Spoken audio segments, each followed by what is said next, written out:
Saludos y bienvenidos a este espacio de aprendizaje continuo. Hablemos de economía popular y solidaria. Este programa se crea con el objetivo de generar un aporte a dicho sector en un formato de entrevistas y participación activa de sus actores.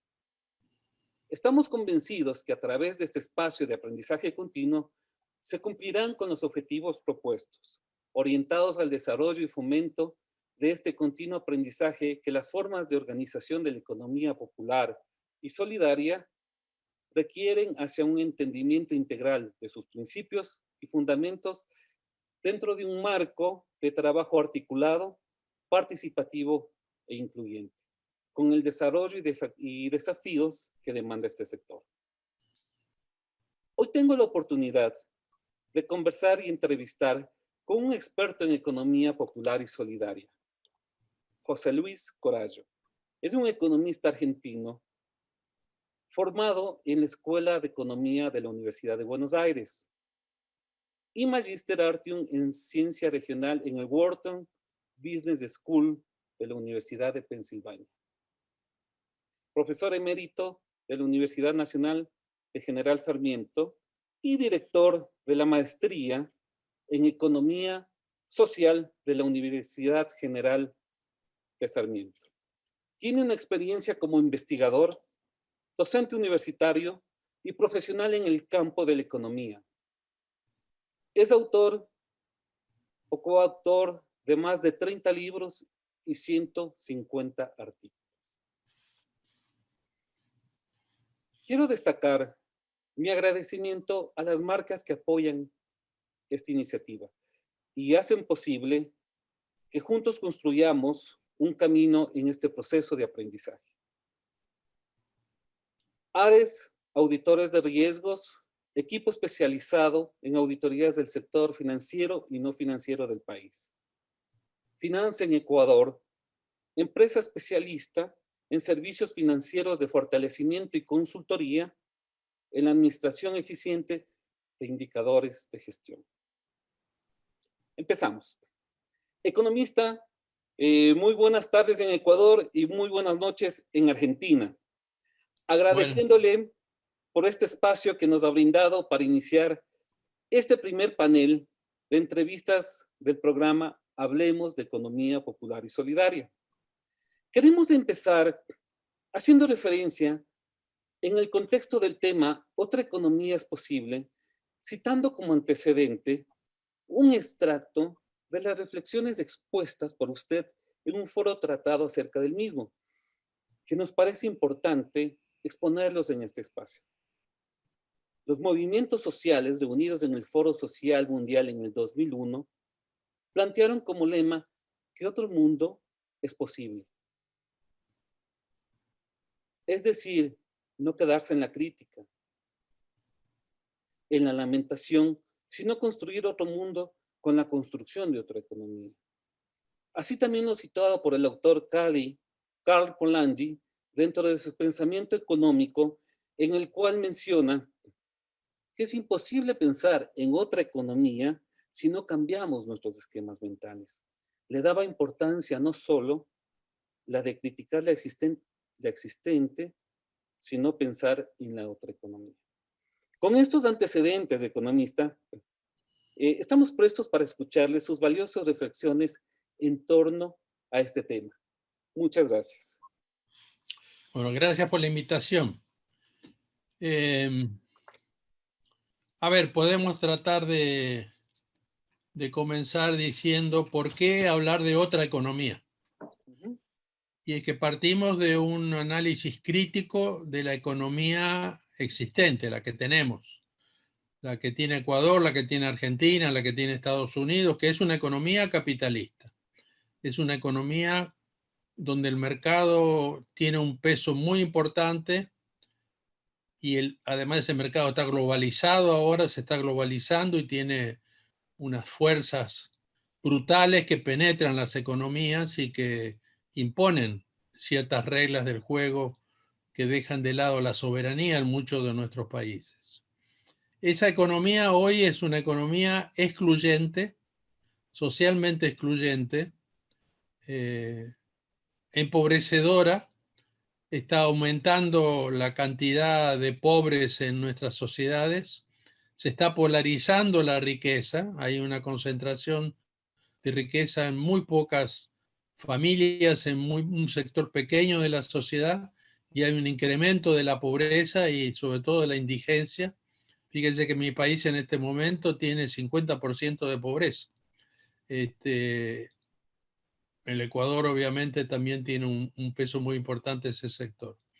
Pero además hay otra consecuencia de la liberación del mercado a nivel global, y es la destrucción de los sistemas ecológicos. Estamos en el proceso de catástrofes ecológicas que no son reversibles, que nos van a llevar a que el agua va a ser un bien escaso, que se va a perder la fertilidad del suelo, que se está perdiendo la Amazonía, y todas esas son consecuencias de decisiones tomadas dentro de un sistema que favorece el individualismo y la competencia por encima del bien común. Entonces, esa economía, que es una economía heterogénea, donde tiene un peso muy grande las empresas de capital, pero también tiene una economía pública del Estado y un gran sector de economía popular, es una economía que no podemos considerar deseable ni buena por los efectos que tiene. Por eso es que hablamos de otra economía. ¿Qué otra economía y cómo se llega a esa otra economía? Ese es el gran problema. La propuesta que venimos haciendo en la Maestría de Economía Social de la Universidad General Sarmiento y los investigadores es que tenemos que tener un programa para construir una economía social y solidaria. Cuando digo construir, estoy partiendo de la base que la economía no es un proceso natural, como la rotación de la Tierra alrededor del Sol, y que tiene leyes propias inamovibles, sino que es una construcción histórica, es una construcción política. Polanyi planteó con claridad que hace más de 2 siglos comenzó la formación de un sistema de mercados por la violencia, expulsando a los campesinos de la tierra, creando la tierra como una mercancía y mandando a esos campesinos a hacer el proletariado de las ciudades. Eso fue una construcción histórica. También fue una construcción histórica la del estado del bienestar después de la Segunda Guerra Mundial en el norte y la del estado desarrollista en nuestros países. Fue resultado de procesos políticos, no es que fue un desarrollo natural de la economía y de la sociedad. Y es obviamente una construcción histórica negativa en este caso, la que el neoliberalismo viene haciendo desde los 70 en América Latina, que empezó en los 73 con la dictadura de Pinochet. Esa economía que lo que hizo fue empezar a reducir el Estado, las funciones productivas del Estado, las funciones reguladoras del Estado, y a darle peso a la empresa privada y en particular a la empresa extranjera en nuestros casos. Ese proyecto es un proyecto muy destructor que está llevando a esta situación que vemos. Nuestros pueblos se han sublevado en muchas ocasiones. A principios de este siglo vimos cómo surgía un gobierno popular en Ecuador, en Bolivia, en Venezuela, en Argentina, en Brasil, que tenía un sentido nacional y popular, pero que algunos de esos ya están en reversión, como pasó en Bolivia, que se pudo recuperar, y como pasa en Brasil, por ejemplo. En Argentina también tuvimos un periodo de neoliberalismo y ahora nos estamos recuperando. ¿Cómo sería esa otra economía? ¿O qué podemos pensar de...? Porque no estamos hablando de una utopía, de algo imposible, de una imaginación. Estamos hablando de cómo partimos de la economía actual para construir otra. Economista, para llegar a eso, ¿cómo lo podemos interpretar lo que indica el autor Karl Polanyi, que es imposible pensar en otra economía si no cambiamos nuestros esquemas mentales? ¿A qué se refiere? ¿Cómo lo interpreta usted? Bueno, él escribía a comienzos del siglo pasado, haciendo la crítica del liberalismo económico, que había precipitado las guerras mundiales y que el pensamiento dominante en ese momento no permitía determinar cuáles eran las causas de ese proceso que llevó a una lucha tan cruenta como las guerras mundiales. Nosotros ahora estamos hablando en oposición al neoliberalismo. En los dos casos había un sentido común que veía la economía producida por el neoliberalismo como algo naturalizado, como algo que no se puede cambiar. O sea, si yo no estudio suficiente, no voy a conseguir trabajo y la responsabilidad va a ser mía, no del sistema. Si no somos competitivos a nivel internacional, vamos a tener una gran dificultad para crecer y nos vamos a endeudar. Y no somos competitivos porque no bajamos los salarios y porque no dejamos que los recursos naturales sean explotados por el capital internacional o nacional. Entonces, la idea de que se puede cambiar la economía requiere un esquema mental crítico de lo anterior y que tenga la posibilidad de una utopía, de una sociedad mejor, de una economía mejor. Por eso Karl Polanyi decía que había que cambiar los esquemas mentales. Y el cambio que él proponía fundamental es que la economía no es una economía de mercado, sino que es la economía real, las economías reales. Él hizo estudios antropológicos, históricos, no se organizan solo a partir del mercado, de la competencia de todos contra todos, sino que hay relaciones de reciprocidad, de solidaridad, hay relaciones de redistribución en todas las sociedades. Por ejemplo, la redistribución, que normalmente el Estado juega un papel muy importante en eso, es vista por el neoliberalismo como una distorsión del mercado y de la buena economía. Entonces, la idea de que podemos pensar en otra economía implica que tenemos que tener un cambio en el esquema mental. Eso es lo que quería decir Polanyi.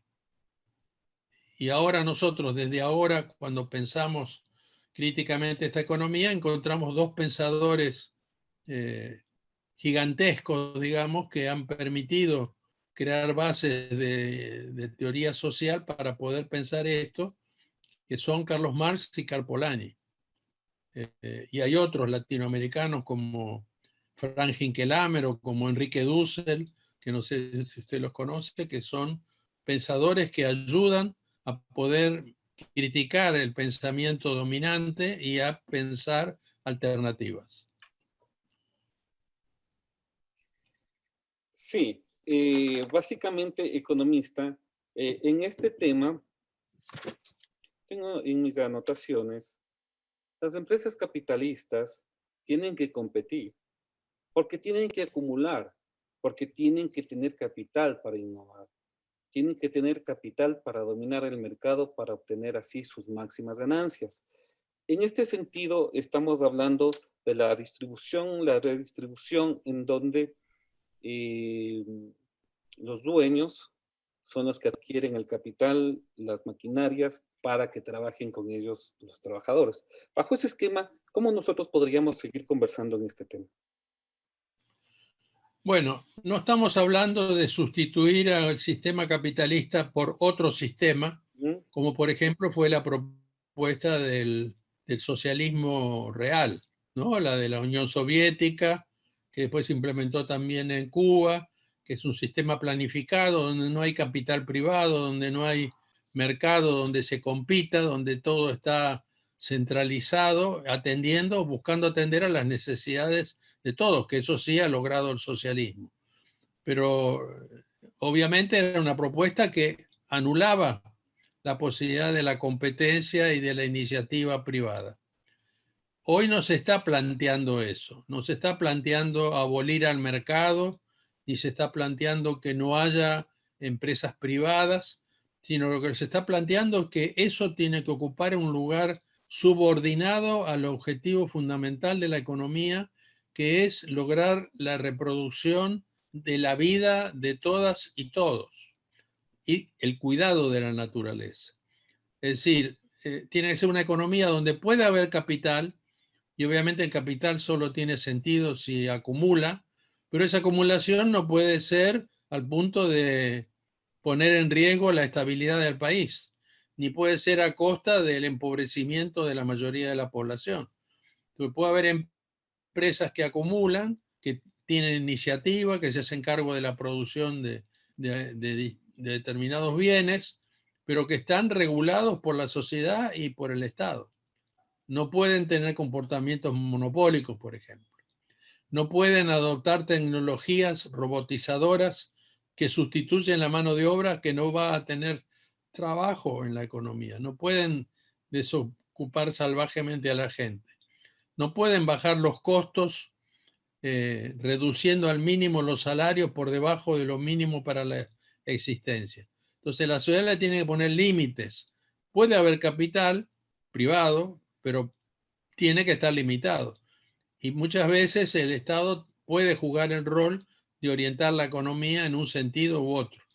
Porque tal como estamos, si dejamos librado la competencia y el capital, terminamos siendo países primarios exportadores, tal como venimos siendo. Si queremos industrializarnos, eso, el capital privado no encuentra ventajoso industrializar nuestros países. Encuentra ventajoso extraer las materias primas y procesarlas en un país como China, que la mano de obra es baratísima, o procesarlas en las economías más desarrolladas. Entonces, el capital no desaparece, pero la lógica del capital no es la que se impone. Por eso ya no sería una economía capitalista, en el sentido que la lógica de la acumulación sin límite es la que orienta la economía. Pero hace falta desarrollar otras formas de producción, otras formas económicas. Y ahí aparece la importancia de la economía popular y solidaria que usted mencionó al comienzo y que está en la Constitución del Ecuador. La economía popular es un enorme sector, normalmente escondido, subterráneo, a veces llamado informal, considerado atrasado, pero que está resolviendo cantidades de necesidades y que se autoemplea en buena medida, pero con un nivel de recursos muy bajo. Ahí hay un potencial enorme que es el del trabajo autogestionado. Las cooperativas son el ejemplo más claro de eso, o las mutuales, o otras formas de las redes de comercio. Ahí en Ecuador, por ejemplo, se han establecido políticas que impulsaban las ferias donde los pequeños productores comercializaban juntos. Así que hay una organización que va más allá del microemprendimiento, de la microempresa. Son formas solidarias. Pero eso es extremadamente limitado. La política para construir otra economía tiene que fomentar el desarrollo de todo el potencial de la economía popular. Entonces, por eso es necesario tener una política educativa que asegure que los trabajadores, los desocupados, los precarizados, tengan acceso al conocimiento del cual han sido alienados durante mucho tiempo, porque la buena educación no alcanza a los sectores más pobres de la sociedad. Tiene que tener acceso a una salud de primer orden, tiene que tener acceso a programas de vivienda, tiene que tener servicios públicos subsidiados por el Estado, y sobre esa base tiene que tener acceso a tierra para poder producir alimentos, a suelo para poder construir sus propias viviendas. Es decir, la economía popular es la base, una de las bases para empezar a desarrollar otra economía. En muchas sociedades el cooperativismo tiene un peso muy importante. En el caso de Ecuador, el cooperativismo está muy concentrado en lo financiero. No hay tanta cooperativa de producción, cooperativa de trabajo, pero se puede desarrollar. Se puede hacer que se potencie, que se tenga acceso a tecnologías importantes y que la producción esté orientada a resolver necesidades y no a ganar plata solamente. Obviamente esas organizaciones populares tienen que ganar, tienen que tener un ingreso, pero no tienen la lógica de capital de ganar sin límite y a costa del otro. Entonces aparecen conceptos como el de comercio justo, por ejemplo. Aparecen conceptos como el de sistema de finanzas solidarias y no un banco que cobra unas tasas impagables y unas deudas impagables también. Entonces hay que crear otra institucionalidad. Hacen falta centros tecnológicos que aporten conocimiento técnico a esta economía. Entonces una construcción, una institucionalización distinta de lo que tenemos en nuestros países. Economista, la economía solidaria es una alternativa a la economía capitalista que nace del seno de la sociedad, de abajo y adentro. Busca romper las relaciones de dominación del capital sobre el trabajo. Se basa en relaciones de solidaridad, reciprocidad, apoyo mutuo y en la organización y autogestión del trabajo, creando una conciencia solidaria y colectiva, ya no individualista ni competitiva. En ese marco es el punto, los temas sobre los que estamos tratando, ¿no? Que priman más los intereses colectivos sobre los intereses individuales. Bueno, eso que usted dice es un deseo. Querríamos que la economía fuera así, no es así. Fíjese que en la Constitución del Ecuador, usted lo mencionó al comienzo, dice el sistema económico ecuatoriano es social y solidario. Sí, en nuestro país. Para mí es un error en la redacción porque no es social y solidario. Es un sistema insolidario. Hay que hacerlo solidario. Entonces, eso que usted plantea es como el ideal. Ahora, en la realidad, la economía popular real es ferozmente competitiva de unos con otros. O sea, la gente para sobrevivir compite con los demás. Si tiene que contaminar el agua, la contamina. O sea, la lógica capitalista penetra Economista, el sentido solamente común. para ponerlo en contexto, en nuestro país, dentro del marco constitucional, el 10 de mayo del 2011 se promulga la Ley Orgánica de la Economía Popular y Solidaria y del Sector Financiero Popular y Solidario. Y el 27 de febrero del 2012 su Reglamento General, en los que se configura la institucionalidad para este importante sector económico. Es decir, la Constitución de la República reconoce el sistema económico como social y solidario. Eso es el tema que usted nos estaba indicando. Entonces, ahí es donde usted nos dice economía social y solidaria, pero ahí entra su reflexión, ¿no? Es un proyecto, es decir, una constitución y una nueva constitución en particular, donde han participado los movimientos sociales, plantea a la sociedad qué clase de sociedad quiere ser, qué clase de economía quiere tener. Entonces, no está describiendo cómo es la realidad, sino está planteando hacia dónde se quiere ir.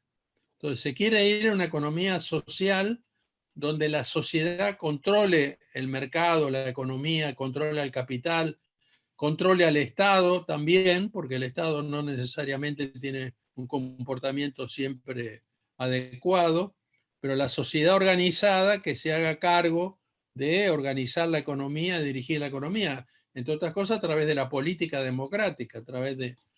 Entonces, la Constitución plantea un deber ser. Después vienen las políticas del gobierno, los gobiernos que tienen que hacer, encarnar esa propuesta, ese objetivo en leyes y en prácticas. Entonces la Ley de Economía Popular Solidaria tenía esa función, como la tenía la creación del IEPS, el Instituto de Economía Popular Solidaria dentro del MIES, y como tenía la Superintendencia de Economía Popular y Solidaria.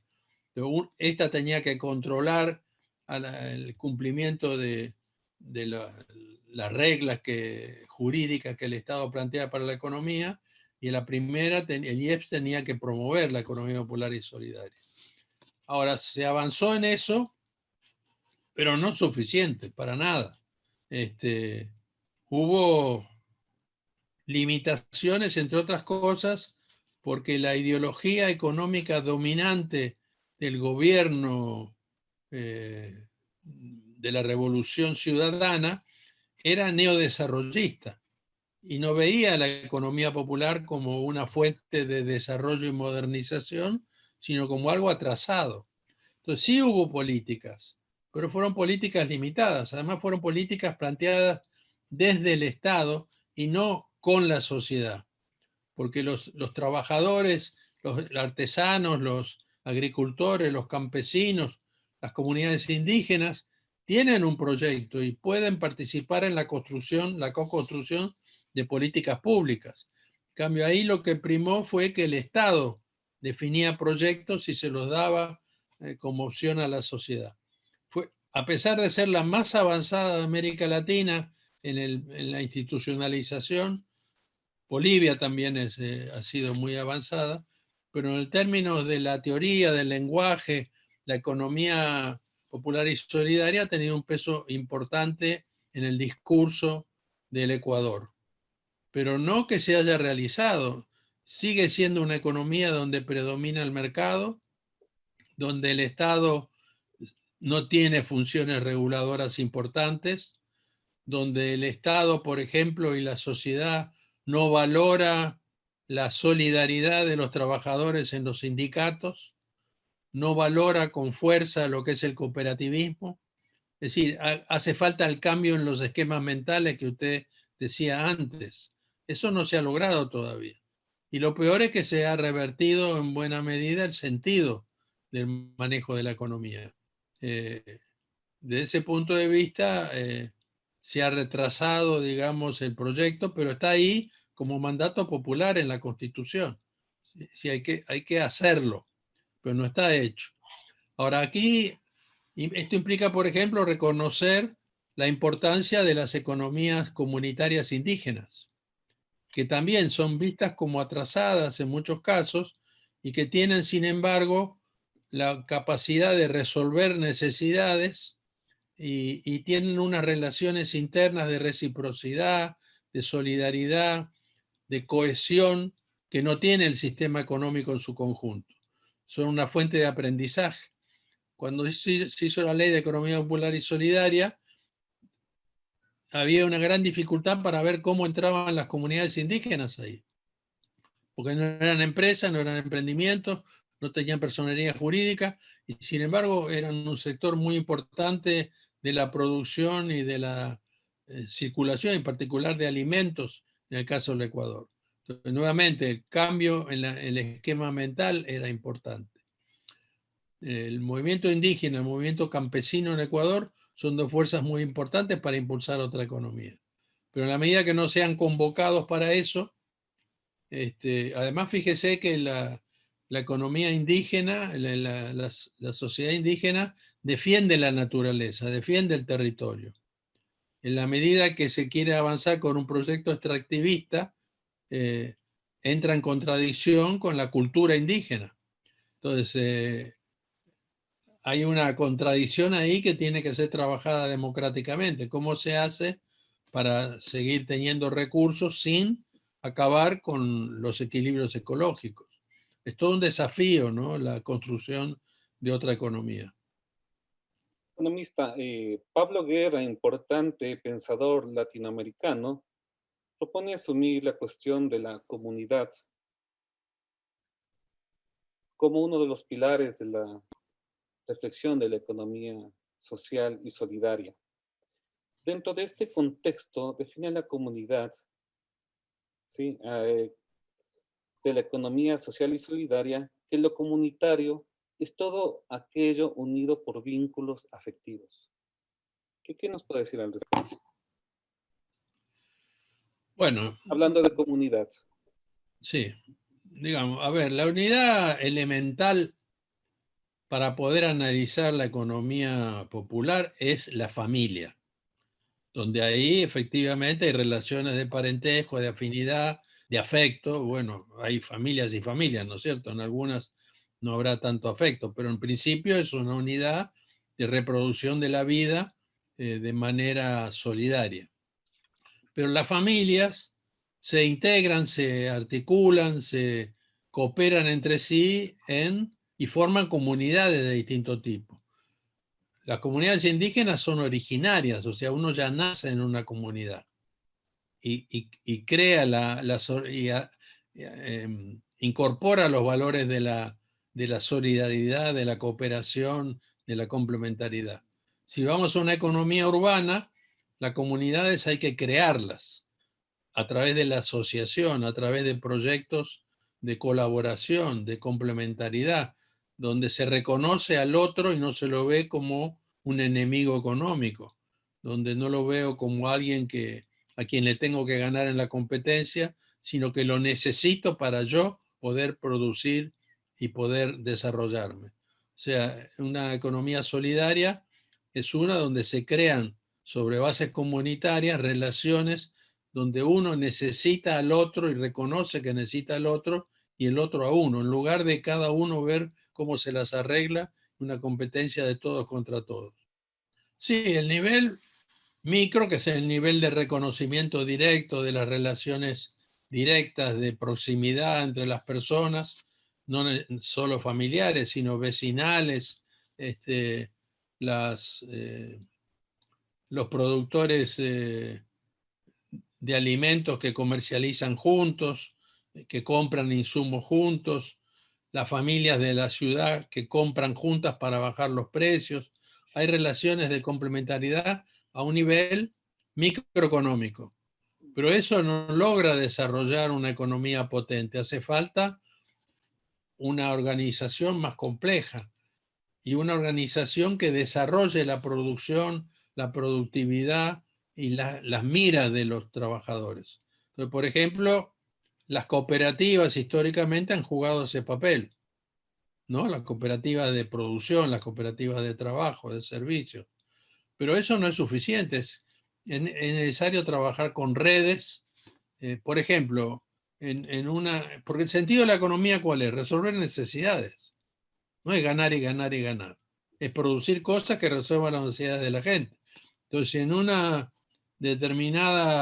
determinado barrio hay problemas de infraestructura, no hay sistemas cloacales, no hay agua potable, no hay iluminación, se puede esperar que el Estado venga y lo resuelva, o la comunidad se puede organizar y resolverlo, por ejemplo, reclamando recursos del Estado para hacerlo, con su propio trabajo.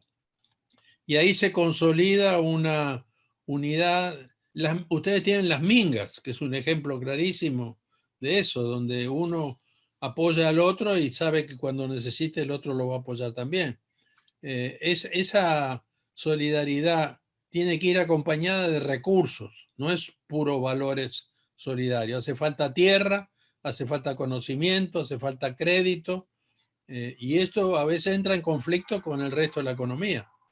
Por ejemplo, si decimos que hace falta tierra, es posible que haya que competir con el agrobusiness, ¿no? Que avanza sobre la tierra de los campesinos para simplificar el ecosistema y producir para exportar. Entonces, la construcción de otra economía también tiene una conflictualidad social importante. Por eso que es importante la organización de los sectores populares, de los movimientos sociales. ¿Quién puede querer impulsar una economía popular pujante, con alta productividad, con productos de calidad? Los movimientos populares, los movimientos campesinos, los movimientos urbanos, el movimiento feminista, que juega un papel muy importante al hacer que se reconozca el trabajo doméstico, por ejemplo. Economista, entonces, ¿otra economía es posible? Claro que es posible, pero lleva tiempo construirla y lleva voluntad. Necesita sujetos sociales que la quieran construir, necesita voluntad política, necesita que la sociedad democráticamente ponga en gobierno a fuerzas políticas que tengan el proyecto de construir otra economía. Ahora, no estamos hablando de construir de la noche a la mañana una economía perfecta, divina, solidaria, con reciprocidad, donde no hay competencia, donde todos piensan en los demás. Eso es un ideal que no se va a alcanzar, pero se puede avanzar mucho en relaciones de solidaridad, de complementariedad, de defensa de la economía local, valorización del propio trabajo, de ganar recursos, porque esta economía popular está muy asediada por la falta de recursos. Como yo le digo, el crédito no va para esta economía. El conocimiento tecnológico va para las empresas o para profesionales. Un ingeniero agrónomo, por ejemplo, está formado para trabajar con el agrobusiness, no para trabajar con técnicas agroecológicas con los campesinos. El que lo hace es porque tiene esa voluntad. Entonces, es posible, como son posibles muchas cosas que se hacen realidad si uno lucha por ellas. Solas no van a pasar. Si no hacemos nada, lo que viene es la confirmación de este desastre social y ecológico en el que estamos. Porque la revolución tecnológica que viene en marcha y que parece imparable, tal como vienen las cosas, sustituye mano de obra por máquinas y no necesita trabajo. Cada vez necesita menos trabajadores. Entonces, lejos de tener la posibilidad de llegar al paradigma del trabajo asalariado con derechos, del trabajo formal, se va a precarizar el trabajo formal que hay y va a haber mucha más desocupación. La gente va a tener que ver cómo se las arregla. Y la única opción que va a quedar es el asistencialismo, que crea dependencia, que crea falta de autonomía de la gente. O sea, no quiero ser catastrofista, pero ya lo vemos, no estoy hablando del futuro, estoy hablando de lo que tenemos hoy. Ya vemos lo que ha pasado en los últimos años de neoliberalismo, ¿no? Así es. Por último, economista, nos gustaría conocer cuál es un concepto de lo que es la economía popular y solidaria en contexto. Bueno, yo tengo un montón de escritos donde está definido eso, pero a ver, simplificadamente, es la economía de los y las trabajadores, que tiene como principal recurso la capacidad de trabajo de las y los trabajadores, que con esa capacidad de trabajo, más otros recursos, porque tiene una vivienda, puede tener un terreno, puede tener un vehículo, puede tener maquinarias o no, pero su trabajo lo tiene siempre. Con ese trabajo se inserta en la economía vendiéndolo como trabajo asalariado, con suerte, con derechos, formal, o un trabajo precarizado, o produce para vender en el mercado servicios, bienes, o lo aplica para resolver necesidades dentro de la unidad doméstica. Las compañeras, ahí en Ecuador se hizo un estudio, el Banco Central hizo un estudio que calculó que la economía del cuidado, o sea, el valor que tiene lo que se produce dentro de la familia para resolver las necesidades, es el 15% del Producto Interno Bruto. O sea, es una economía que tiene un peso importante, pero no reconocida, que está oculta. Es una economía que tiene que desarrollar una institucionalidad propia. Por ejemplo, los sistemas de financiamiento, por ejemplo, los sistemas de investigación técnica para apoyar, por ejemplo, la agroecología es fundamental para la producción, pequeña producción de alimentos, sin tóxicos, sin contaminación. Es una economía que puede educar, porque la educación popular es un eje importante del desarrollo de la economía popular y que es una base muy importante de la transformación de nuestras economías nacionales. No solo por el peso demográfico, sino por el peso económico. Y porque lo que se viene es competitividad a nivel internacional, que quiere decir desindustrialización de nuestros países. Hay que producir, fíjese lo que pasó en México, que era el país del maíz, y le entró en un mercado común con Estados Unidos y dijeron el maíz norteamericano es más barato, compren de Estados Unidos en lugar de producir ustedes, y eso se hizo, y después apareció el agrocombustible y el precio del maíz se fue a las nubes, y la tortilla que usan los mexicanos se fue a las nubes también, le creó una cantidad de problemas porque no se defendió la producción para el propio país, la soberanía alimentaria. Soberanía alimentaria, la soberanía es un eje de la lucha de los trabajadores, por ejemplo, el MST, el Movimiento Sin Tierra en Brasil. Entonces, todo eso es economía popular y solidaria. Y tiene una enorme capacidad de desarrollo si los actores de la economía popular y solidaria toman conciencia de la fuerza potencial que tienen, si se organizan y si el Estado asume políticas que vayan en esa dirección. Economista, también estamos convencidos que a través de estos espacios en las redes sociales, estas iniciativas que nosotros tenemos, como el haber creado este programa, Hablemos de Economía Popular y Solidaria, también vamos a aportarle a este sector en sus desafíos que tiene actualmente. Economista, el programa Hablemos de Economía Popular y Solidaria, a través de mi persona, quiere darle un agradecimiento por haber participado como panelista en nuestro primer programa, este gran proyecto que tenemos. Es decir, la participación activa de sus actores empiezan, como dice algunos temas, entre los docentes, entre el investigador, entre el representante de una cooperativa, entre el representante de una asociación, el trabajador, el obrero, todos tienen algo que decir en este apasionante tema economista. Es así que nosotros, a través de un trabajo articulado, participativo e incluyente, vamos a fomentar este desarrollo y desafíos que demanda este sector. Economista, como le había indicado, muchas gracias por su tiempo y gracias por la entrevista. Bueno, yo le agradezco a usted el privilegio de poder iniciar esta serie de charlas. Le deseo el mayor de los éxitos. Recomiendo que se articulen con otros porque hay montones de iniciativas. Esta parece muy interesante, muy importante. No hay que estar solos. Hay muchas iniciativas en el Ecuador y sería muy bueno que se asociaran. Y me pongo a disposición desde mi universidad para lo que podamos apoyar en este proyecto tan lindo que están planteando. Muchas gracias, economista. Muy buenas noches. Mis saludos.